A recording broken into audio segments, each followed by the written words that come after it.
Star Wars Squadrons is developed by Motive Studios and published by EA on the Frostbite 3 engine. It's a flight simulator/shooter set in the Star Wars universe. You need a PC to play it, it's not a standalone Quest 2 game. I played using Virtual Desktop and Oculus Link, with Virtual Desktop being my preference. I could not wait to get started on this game. I'm a massive Star Wars fan, and this was my first AAA flying game, both VR and normal. It blew my mind, but that said, it's not without its issues. If I had a game like this when I was growing up, I'm pretty confident I never would have stopped playing. It was like being in that opening scene in Revenge of the Sith. I almost don't have words to describe just how cool it really is when you're in the ship flying. This game blew my mind. Initiating system flush. How long should this take? Longer than I'd like. On the Quest 2, or any VR headset for that matter, you don't use traditional VR controllers. They flat out just don't work. It's a total bummer and a missed opportunity. You have to use a keyboard and mouse, or controller, or invest in a HOTAS. If you have a HOTAS, this game would be so immersive. I played with the Xbox Series X controller. When it comes to graphics, the graphics are very detailed, as you would expect from a AAA game. I'm a bit spoiled just having played Lone Echo, so my benchmark for space is a lot more detailed than it probably should be. That said, things look amazing in 3D. Something just feels a little bit off about things in the distance, but it's probably a resolution thing. It certainly looks a lot better on the Quest 2 compared to the Rift S. The ships you fly in are very detailed. It took me far too long to realize you can look around. Being able to see your R2 unit behind you is breathtaking. I had a similar experience showing people. It's amazing flying past something and moving your head to follow it. It just feels like you want to scream, yeehaw.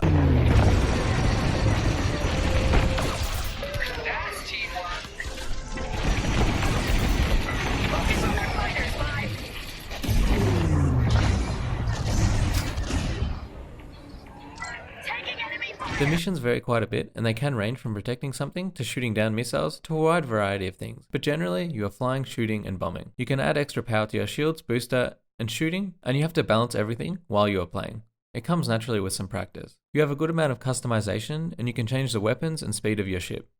For me, I really preferred having speed over everything else, especially acceleration. I completely lost myself in the world. When you are in, you are in. Just flying around, I didn't feel like I was playing a game. It felt like I was just in the world. It was so immersive. You have quite a bit to choose from. The single player is great. It took me about 10 hours to complete.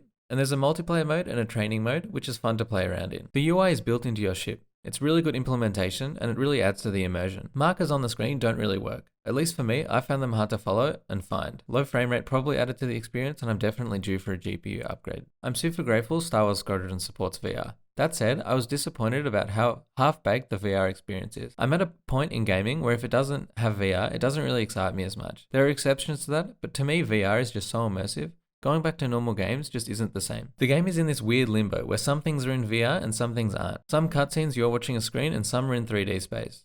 This war can end. Make a choice. Fly with the New Republic.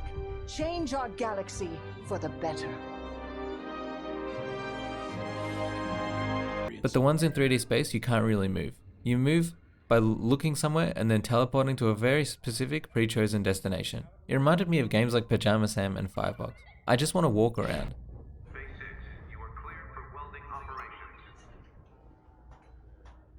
I think I heard the VR Oasis talking about how in VR your expectations to be entertained is a lot higher because you can't just pull out your phone during boring sections. There was a lot of forced dialogue, and that combined with the fact that you just stand there makes it a bit of a drag.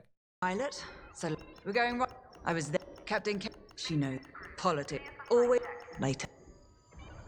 When you move around, you no-clip through your body. It was just so odd. You look down and you can see your whole body, and then you can kind of move away from it. It's like they just pasted the XVR rig on top of the body. It's just so half-baked. There is just so much wasted potential here. Seeing the inside of Imperial Sector, but not being able to walk around and pick things up was just so disappointing. Again, I understand that it's not a first-person VR game, it's supposed to be a shooter, but it just was really disappointing how half-baked that was. Now when it comes to sound, they just nailed it. Just wow. Shooting guns, boosting, blowing ships up, combined with the Star Wars theme was just incredible. All the voice acting really added to it.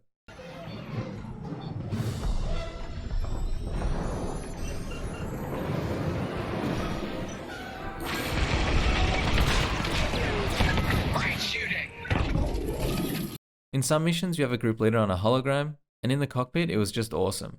Leader down. Nice one, bad guy. They pushed into their cruisers. Let's take down their defensive line. Teams have banter as well, and it's really well done. It just adds to the immersion factor that you get while you're in VR. The Empire doesn't belong here. Well, let's get to shooting.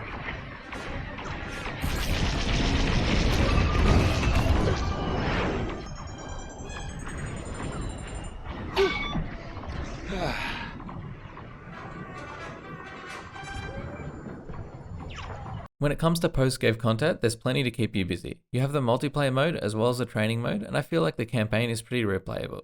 If you're into this game, then you won't run out of content to do. Multiplayer especially should keep you busy for a while. Again, I found it really annoying that the game doesn't take advantage of the VR controllers.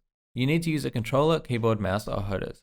I went in with a controller, which presented a whole new range of issues. Because I have the new Xbox Series X controller, for some reason I have to launch Steam Big Picture first, close Big Picture, then open Squadrons for the controller work. I don't think it's the game's fault, but it added to the half-baked VR experience and it really added to my frustrations. So you can't just use your VR controllers to fix things, you have to open the game, use them in Steam VR to edit your settings, then add another controller on top of that, and then you're constantly using your PC at the same time to fix issues that are happening. I think I've spent more time trying to get this game working in VR than actually playing. I was tempted to buy a HOTAS, but it would just be getting it for this game. Apparently then you have to map every button on the HOTAS. But if you're into that stuff, then this game is a must play. I had a lot of issues setting everything up. It reminded me of VR a couple of years ago.